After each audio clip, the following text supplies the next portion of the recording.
okay here, and we can verify as well. So if we use this 90-degree angle so we can see it, this is the voltage before the switch. We have 12.7 volts. That's your source voltage.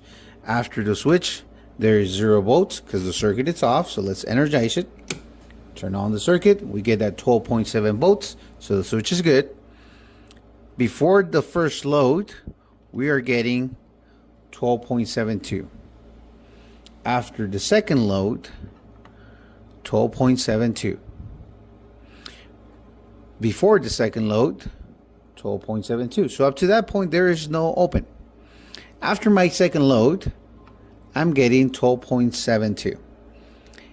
Now, after my connector, I could also make a contact here on top of this wire, and I'm getting 0 volts.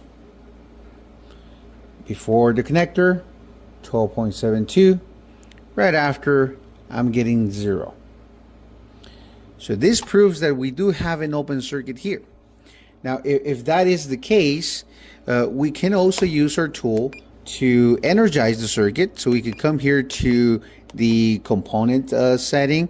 We can press the OK, and we could also be able to see how much source voltage we have, the 12.7, how much current will flow in the circuit, and also the actual voltage supply. So if I come here to that circuit that it's currently energized by the switch, but it's not completed, if we go and check before the circuit, we can see that it's sensing 12.7 volts, which is the same source voltage that it's available. So that's available voltage. If I disconnect, you get that 0. Now here's something that we have noticed. We are missing the ground. This wire goes straight to the ground path.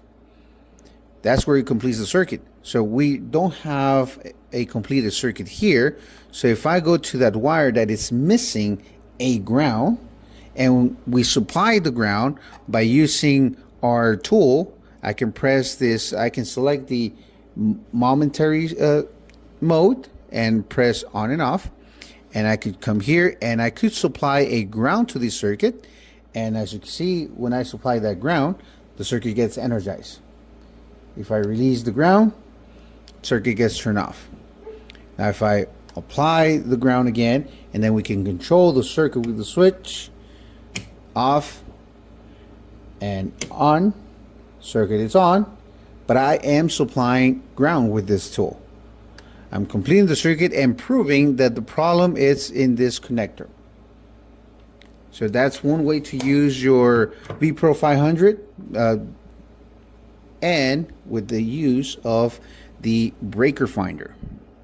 Both tools together will work great to find an open circuit. Can we prove it? Yes, we can.